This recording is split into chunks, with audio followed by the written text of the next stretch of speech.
자, 이번 주 우리에게 주시는 말씀의 제목은 주님께 쓰임받는 자입니다. 오늘의 내용을 보면은요, 예루살렘에 예수님께서 입성하시는 내용입니다. 예수님이 예루살렘에 입성하시는 이 내용은 사복음서 모두 기록된 내용이에요. 마가복음 11장 1절에서 10절 내용과 함께 마태복음 21장 1절에서 11절, 누가복음 19장 28절에서 40절, 요한복음 12장 12절에서 19절, 이처럼 사복음서에 모두 기록되었다라는 것은 영적인 측면에서 굉장히 중요하다라는 것을 의미합니다. 특별히 예수님은 여러 번 예루살렘에 방문을 하셨어요. 그런데 이번에 예수님의 예루살렘 입성은 구속사적인 의미에서 큰 의미를 지닌다라는 겁니다. 왜냐하면 이번에 예수님이 예루살렘에 입성하심으로 예수님께서 인류 구원을 위한 십자가를 지시게 되기 때문입니다. 지금까지 우리가 보아왔던 예수님의 사역은 이적을 베푸시거나 치유를 해주시거나 귀신을 내쫓으시거나 천국 복음을 선포하셨는데, 이 모든 사역들은요, 한마디로 말해서 왜 이런 사역을 하셨느냐? 그거는요, 인간을 구원하기 위한 목적을 이루시기 위해 하신 겁니다. 이적이 왜 필요합니까? 구원을 베푸시기 위해 필요하기에 베푸신 겁니다. 치유가 왜 필요합니까? 역시 영혼을 구원하시기 위해 치유가 필요하기 때문에 치유하신 겁니다. 귀신을 왜 내쫓으셨습니까? 영혼을 구원하기 위해 귀신을 내쫓아야 할 필요가 있다면 필요하니까 내쫓으신 겁니다.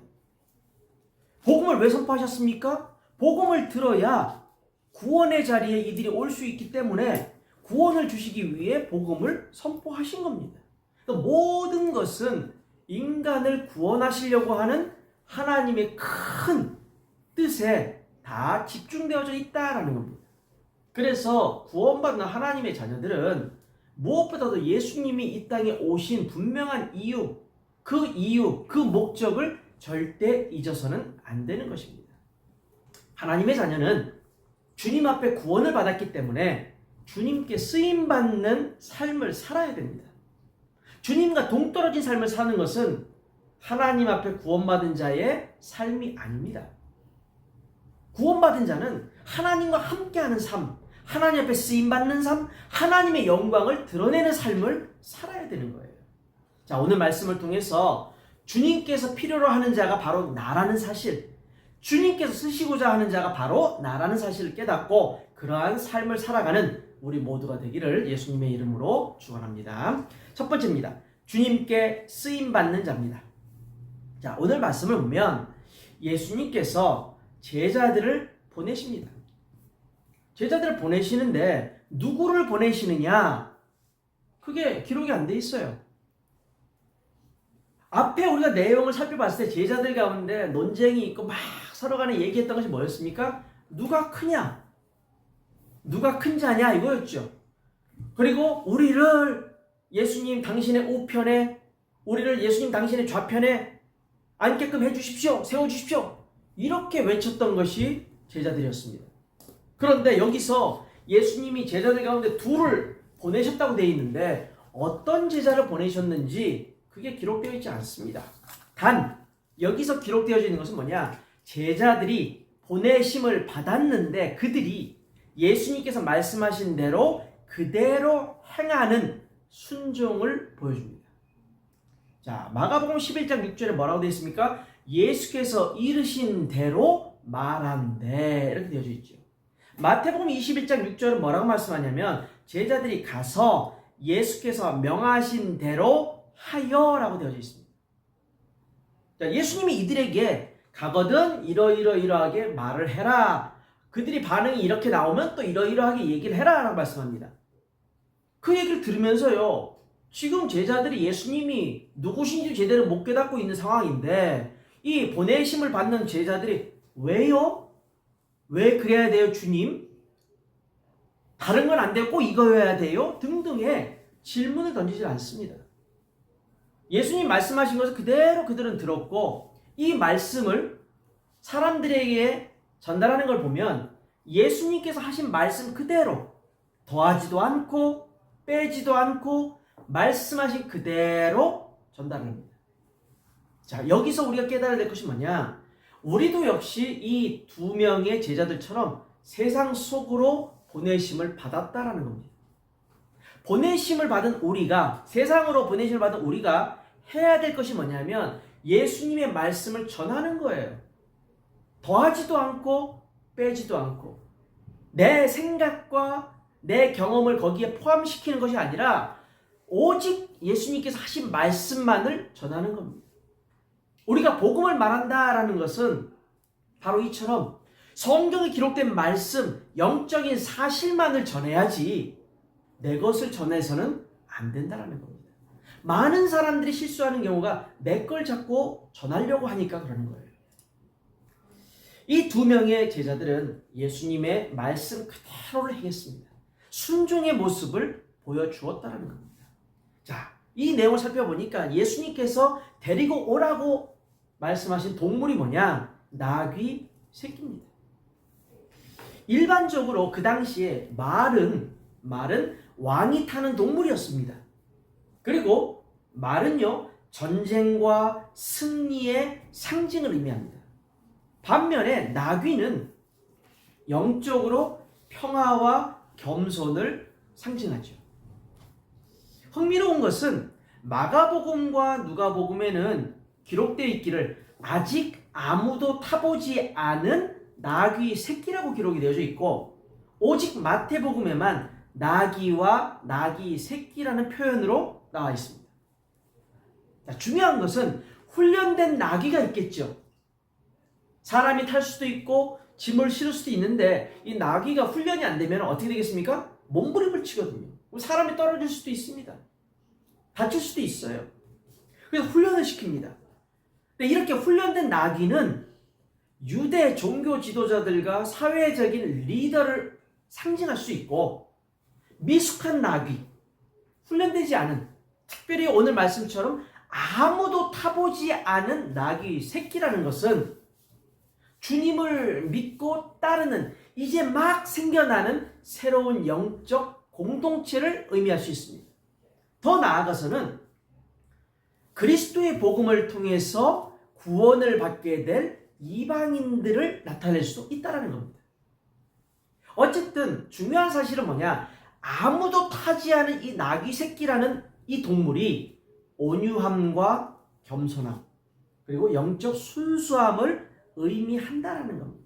그래서 예수님께서 나귀 새끼를 타고 오셨다라는 것은 그만큼 예수님의 온유하심과 겸손하심 그리고 예수님의 순수하심을 강조하는 거예요.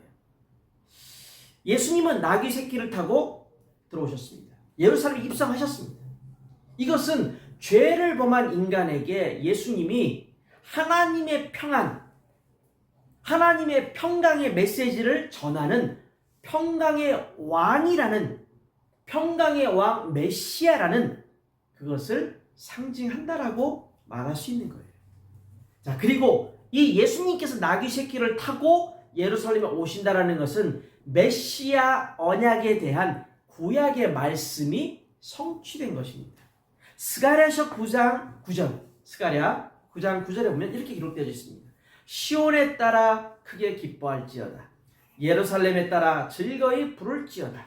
보라, 내 왕이 내게 임하시나니 그는 공의로우시며 구원을 베푸시며 겸손하시며 나귀를 타시나니 나귀와 작은 것 곧 나귀 새끼니라. 아멘. 자, 이처럼 보내심을 받은 두 제자도 순종의 모습으로 예수님이 타고 오시게 될 나귀 새끼도 순종의 이미지와 평강의 이미지를 갖고 있다는 겁니다. 그런데 우리가 여기서 깨달아야 될 한 가지가 또 있습니다. 나귀 주인이 예수님 말씀에 순종한 사실을 우리가 봐야 된다는 겁니다. 나귀 주인이 누구인가? 기록되어 있는 내용은 하나도 없습니다. 아무도 몰라요. 이름이 어떻게 되는지, 그가 어디 사는지, 뭐 하는 사람인지 등등등 아무런 정보가 없습니다. 그런데 그런 그가 주께서 쓰시겠다라는 말에 즉각적으로 순종하여 나귀 새끼를 내줍니다. 당시에 이 동물은 가축은요 재산이에요. 재산. 아무 이유 없이 내준다. 그건 있을 수가 없는 일입니다. 그런데 이 사람은 주께서 쓰시겠다라는 그 말 한마디를 듣고 즉각적으로 순종하여 나귀 새끼를 내어주는 거예요. 예수님의 말씀을 듣자마자 즉각적인 순종을 하게 된 그는 결국 하나님의 구원에 대한 언약이 성취되는데 쓰임받게 됩니다. 그 일의 일부분이지만 참여하는 존재가 되어버리죠. 나귀 주인의 순종으로 예언이 성취됩니다. 스가랴서 9장 9절의 말씀이 성취되죠. 그리고 예수님은 그의 나귀 새끼를 타고 예루살렘에 입성하시게 됩니다. 이 내용이 사복음서 모두에 기록되어져 있다는 것은 대단한 사건인 거죠. 대단한 사건이에요. 나귀 주인의 이름은 성경에 기록되어 있지 않고 그가 누군지도 우리는 전혀 모르지만 한 가지 분명한 사실이 있죠. 그게 뭡니까? 하나님은 나귀 주인이 누군지 아신다라는 겁니다. 하나님은 아시죠. 주님은 그가 누군지 분명히 아실 것이고 그가 어떤 마음이었는지 분명히 아실 것이고 그가 하나님을 어떻게 바라보고 있었는지 알고 계셨을 것이고 그래서 복음을 위해서 이름도 어디에 어떤 존재인지도 아무도 모르지만 하나님은 아시기에 그를 사용하신 겁니다. 자, 우리도 마찬가지입니다. 많은 교회에 있는 많은 성도들이요 하나님 앞에 인정받길 원합니다. 아니 하나님 앞에 인정받는 건 당연하겠지만 어찌 보면요 목회자한테 인정받기를 원합니다. 나를 인정받게 하기 위해서 굉장히 애를 쓰는 경우들도 있습니다. 그래서 나를 기억하면 뭐가 달라집니까? 어찌 보면요 성경 말씀처럼 내가 받을 응답을 다 받았는지 모릅니다. 그것 때문에 인정받으려고 했던 것 때문에 우리가 중요하게 생각하는 것은 뭐냐? 하나님 앞에 인정받는 것이 중요하다는 겁니다. 한번 보십시오. 하나님 앞에 나는 어떻게 지금 있습니까? 내가 나를 바라볼 때 하나님 앞에 인정받고 있습니까? 아니면 내가 나를 바라볼 때 나는 참 보잘것없구나. 나는 참 부족하구나. 나는 참 흔들리는구나. 나는 왜 그럴까? 여러 가지 생각들을 하고 여러 가지 평가를 내릴 수 있잖아요. 내 스스로가 나에 대해서. 그런데 저와 여러분이 깨달아야 될 것은 뭐냐? 하나님은 그렇게 보시지 않는다라는 겁니다. 하나님은 누구보다도 나에 대해서 잘 알고 계시다라는 거예요. 내 마음은 하나님 앞에 얼만큼 어느 만큼 주님을 의지하고 어느 만큼 주님 앞에 내가 간절하게 나아오는지 하나님은 아신다라는 겁니다. 사람 앞에서 우리는요 감출 수 있어요. 포장할 수 있어요. 그러나 하나님 앞에서는 아니지 않습니까? 사람들은 우리를 우리의 보여지는 모습으로 평가할 수 있습니다. 믿음이 좋은 사람이다. 저 사람 대단하다. 아이고 저 사람 아니다. 우리는 그렇게 말할 수 있습니다. 그러나 하나님은 그렇지 않습니다. 내가 나를 어떻게 바라보는가 이것도 중요하겠지만 더 중요한 것은 뭐냐? 하나님이 나를 어떻게 바라보시는가. 사람들이 나를 어떻게 평가하는가 중요할 수 있겠지만 훨씬 더 중요한 것은 뭐냐? 하나님이 나를 어떻게 평가하시는가가 더 중요하다는 겁니다. 사무엘상 16장 7절에 성경은 이렇게 기록을 합니다. 내가 보는 것은 사람과 같지 아니하니 사람은 외모를 보거니와 나 여호와는 중심을 보느니라 하시니라. 이게 중요하지 않습니까? 사람은 겉으로 드러나는 것만 본다니까요. 우리가 그래서 이런 얘기 하지 않습니까? 10길 물속은 알아도 한 길 사람 속은 모른다고 하지 않습니까? 우리 속담에. 사람의 마음을요 사람들은 몰라요. 근데 하나님은 아신다니까요. 하나님은. 제가 가장 좋아하는 단어 중에 하나 뭐냐면 하나님은 중심을 보시나니 라는 겁니다. 하나님은 그 중심, 그 마음을 보신다는 거예요. 우리가 하나님 앞에 서 있으면 사실 누가 뭐라고 해도 에이 하고 욕을 할 수 있어요. 그럼 그냥 금방 돌아설 수 있습니다. 근데 하나님 앞에 중심을 우리가 들이지 못하면 그 소리에 매여가지고 힘들어합니다.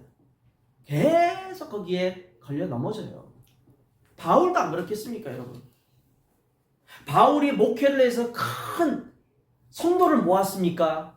아니면 목회를 해가지고 교회를 크게 만들었습니까? 그러지 않았어요. 바울은 제자 사역을 했습니다. 지역을 다니면서 제자를 한 명이든 두 명이든 없어도 지역의 제자를 찾기 위해서 하나님 앞에 인도함 받고자 했었고 그 제자 사역의 중심을 하나님 앞에 드렸던 겁니다. 누군가는 바울에게 욕할 수 있겠죠. 아유, 저 사람 사역하는 게 다니기는 열심히 다니는데 뭐 열매도 없고 그럴 수 있습니다. 근데 바울은 거기에 흔들리지 않았다니까요. 그 말에 상처받지 않았고 그 말에 신경 쓰지 않았습니다. 왜요? 바울은 누구보다도 잘 알았던 겁니다. 하나님은 중심을 보신다라는 것을 알았던 거예요. 갈라디아 1장 10절, 제가 좋아하는 말씀 구절 중에 하나입니다. 갈라디아 1장 10절을 우리가 보면은 이렇게 기록이 되어져 있습니다. 내가 사람들에게 좋게 하랴, 하나님께 좋게 하랴, 사람들의 기쁨을 구하랴.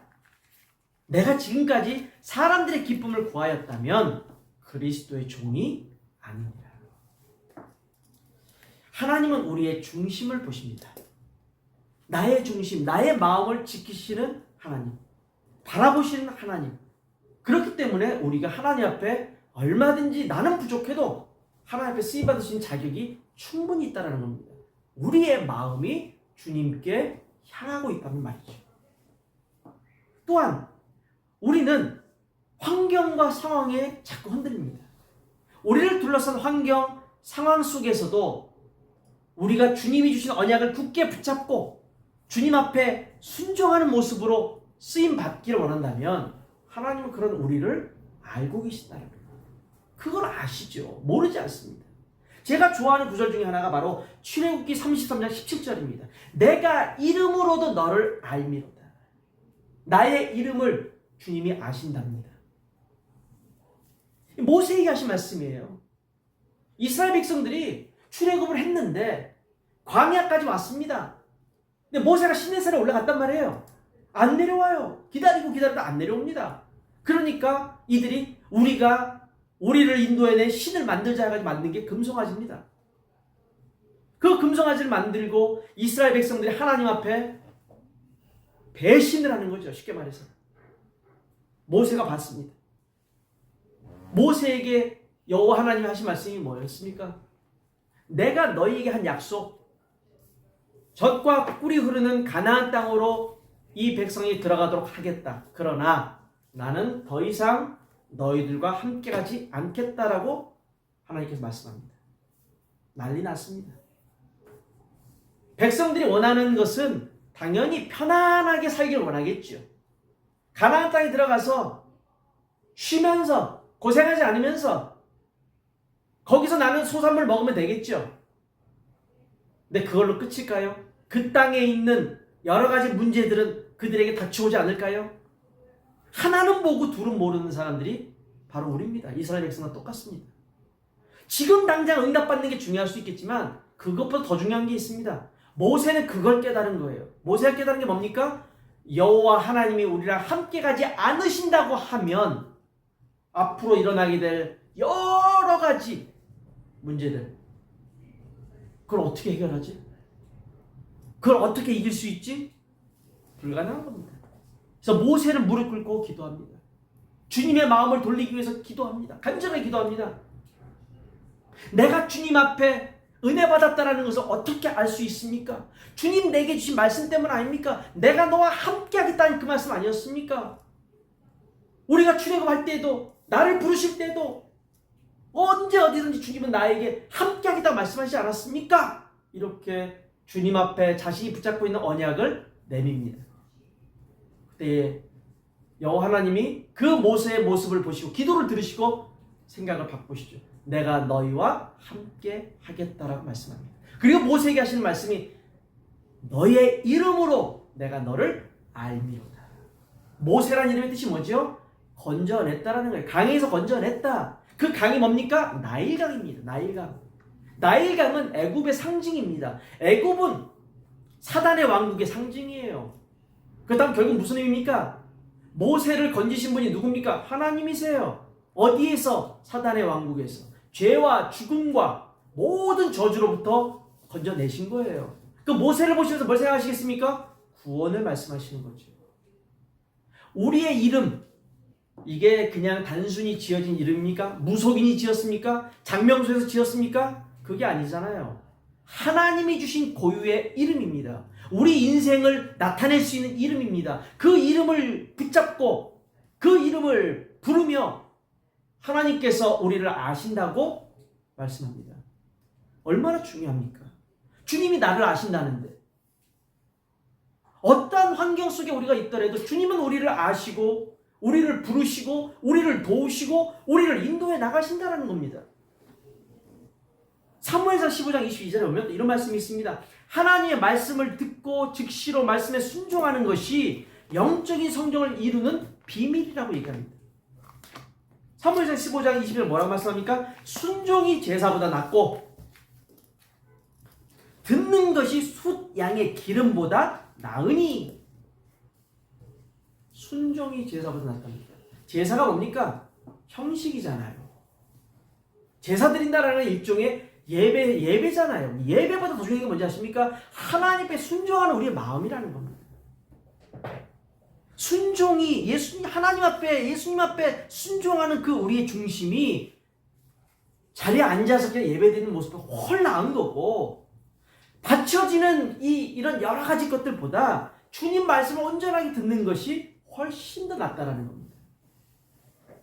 자, 우리가 바로 이처럼 하나님 앞에 지금 쓰임 받아야 될 시간이 왔음을 깨달아야 됩니다. 그렇구나. 하나님이 나를 필요로 하시고 나를 지금 쓰시겠다라고 하시는데 나는 언제 쓰임 받아야 될까? 나중에? 내가 준비가 안 됐으니까 나중에 할까? 나중이란 건 없습니다. 우리가 하나님 앞에, 주님 앞에 필요한 시간, 주님께 쓰임받는 시간, 지금입니다. 지금. 나중이 아니라 바로 지금입니다. 때로는 우리에게 주어진 사역이 부담될 때도 있습니다. 때로는 우리에게 너무나도 큰 문제가 있고 어려움이 있고 여러 가지 감당할 것들이 많을 때가 있습니다. 그럼 우리는 어떻게 해야 될까요? 에이씨! 이래야 될까요? 아닙니다. 감당할 수 있는 힘을 달라고 하나님 앞에 간구해야 되겠죠. 주님, 내가 지금 힘에 부칩니다. 이것도 해야 되고 저것도 해야 되고 주변에 신경 쓸 것이 너무도 많습니다. 제가 어떻게 하면 좋겠습니까? 나에게 은혜를 주시고 나에게 힘을 주시고 이 모든 것을 감당할 수 있는 능력을 베풀어 주옵소서라고 외쳐야 되지 않겠습니까? 그게 먼저잖아요. 그럴수록 우리는 하나님 앞에 무릎을 더 꿇게 되고 그럴수록 우리는 하나님을 더욱더 의지하게 되고 부르질 수밖에 없겠죠. 성도 여러분, 하나님은 우리를 필요로 하십니다. 그렇기 때문에 지금 당장 우리를 막 쓰시는 게 아닙니다. 필요하시기 때문에 우리를 연단해 가십니다. 변화시켜 가십니다. 합당하게 쓰시기에 가장 합당한 모습으로 준비시키십니다. 그리고 시간표에 하나님께서 우리를 확실하게 사용하시는 겁니다. 우리 모두가 하나님 말씀에 순종할 수 있는 중심을 가지고 주님께 쓰임받는 축복된 삶을 살아가는 모든 분 되시기를 주님의 이름으로 축원합니다. 두 번째입니다. 영적 호산나를 외치는 자입니다. 예수님이 나귀를 타고 예루살렘에 입성하시는 것을 우리는 보고 있지요. 자, 나귀 새끼를 타고 예루살렘에 예수님이 입성하신다라는 것은 자신이 그리스도, 메시아 되심을 직접 나타내시는 겁니다. 그런데 이 모습은요, 정말 우스꽝스러운 모습이 아닐 수가 없어요. 당당하게 왕된 이스라엘 왕으로서 당당하게 말을 타고 들어가셔야 되는데 말이 아니지 않습니까? 그렇다고 훈련이 잘 된 나귀를 타고 가느냐? 그것도 아니지 않습니까? 나귀 새끼입니다. 훈련되지도 않아요. 뒤뚱뒤뚱거리는 그 새끼를 타고 들어가는 예수님의 모습을 한번 상상해 보십시오. 그 모습이 진정 왕의 모습으로 이스라엘, 예루살렘에 사는 사람들에게 비춰졌을까요? 우스꽝스러울 겁니다. 웃길 겁니다. 이 예수님의 모습은 많은 사람들이 기다리고 기대해 왔던 메시아의 모습과는 전적으로 모순되죠. 그럼 모든 이의 기대를 깨뜨릴 수밖에 없는 장면이 될 겁니다. 근데 이들은 뭘 외치느냐? 호산나 호산나를 외칩니다. 이 호산나의 뜻이 뭡니까? 찬송하리로다 찬송하리로다 하는 기쁨의 소리입니까? 그게 아니지요. 이 호산나의 의미를 많은 사람들이 왜곡하거나 잘못 이해하고 있다는 겁니다. 호산나라는 것은요, 찬송의 의미가 아니라 나를 지금 도우소서, 나를 지금 환난에서 도우시고 구원하소서라는 절박한 의미의 표현입니다. 근데 이 외침을 막 크게 하고 있는 이 사람들이 자신들이 예수님이 누구신지 정말 깨닫고 나를 구원해 주옵소서라는 의미로 외칠까요? 그렇지가 않다는 겁니다. 제자들과 마찬가지로 이 예루살렘에 있는 많은 이들도 예수님을 오해하고 있습니다. 정치적인 메시아, 다윗의 자손으로 오실 왕. 그래서 제자들처럼 누가 크냐라는 걸 외치게 되고, 나를 우편에, 저 사람을, 내 동생을 좌편에 주님 세워주십시오. 이렇게 예수님을 잘못 알고 있는 제자들과 마찬가지로 정치적인 메시아이기 때문에 이제 우리는 해방될 거야, 우리의 문제이 모두가 다 해결될 거야, 이렇게 외치는 사람들이 바로 호산나 호산나 외쳤던 사람들입니다. 나를 둘러싼 현실의 문제, 그 문제를 해결하기 위한 희망을 예수님께 거는 거죠. 예수님이 이 땅에 오신 진짜 이유, 영적인 진리에는 관심이 없습니다. 내 문제만 해결되면 됩니다. 자, 이 사람들이, 그렇게 열렬히 예수님을 환영했던 이 사람들이 예수님의 십자가 사건을 전후하여 다 떠나갑니다. 주님께도 다 떠나가잖아요. 심지어 제자들도 떠나갑니다. 왜 그럴까요? 왜 그럴까요? 이들에게 있어서 예수님은 참된 그리스도가 아니었기 때문입니다. 이들은 예수님을 엘리야로, 예레미야로, 세례 요한으로, 선지자 중에 한 명으로만 인식되었기 때문입니다. 이러한 모습이요, 요즘 우리 신앙생활하는 사람들 중에도 있지요. 없지 않습니다. 자신의 절박한 문제 해결을 위해서 예수님을 믿습니다. 교회도 열심히 다닙니다. 그런데 내 문제, 나를 둘러싸고 있는 이 환경이나 상황이 해결되거나 더 나아져야 될 텐데, 예수를 믿는데도 불구하고, 교회를 다니는데도 불구하고 전혀 해결되거나 나아지질 않습니다. 아니, 오히려 더 심각해지기도 합니다. 이거 어떡합니까? 이걸 어떻게 해결하면 좋겠습니까? 간구하고 새벽마다 외치고 아멘 아멘 크게 하고 눈물 흘리고 다 해봐도 내 문제 해결되지 않습니다. 더 나아질 기미도 안 보입니다. 그러면 어떻게 되는지 아시죠? 죄송합니다만 하나씩 둘씩 교회를 떠납니다. 믿음 생활을 안 하게 됩니다. 그렇잖아요. 다른 데 찾아다니죠. 용한 점쟁이부터 시작해서 점집에 다니는 사람 중에 많은 사람이 기독교인이라는 거 알고 계십니까? 기독교인의 숫자가 무속인을 찾아다니는 그 숫자 속에 많은 퍼센테이지를 차지한다고 합니다. 왜? 예수 믿었는데 해결이 안 되니까. 예수 믿었는데도, 교회를 다녔는데도 내 문제 해결 안 되니까. 그런 일이 왜 벌어졌을까요? 그들에게 있어 예수님은 그리스도가 아니었기 때문입니다. 그들은 예수님을 엘리야로 받아들였고, 그들은 예수님을 예레미야로 받아들였고, 그들은 예수님을 세례 요한 선지자 중에 한 명으로 믿었을 뿐입니다. 예수님이 그리스도 되신다는 사실을 몰랐다는 거죠. 깨닫지 못했다는 거죠. 영적인 진짜 축복을 몰랐다는 거죠.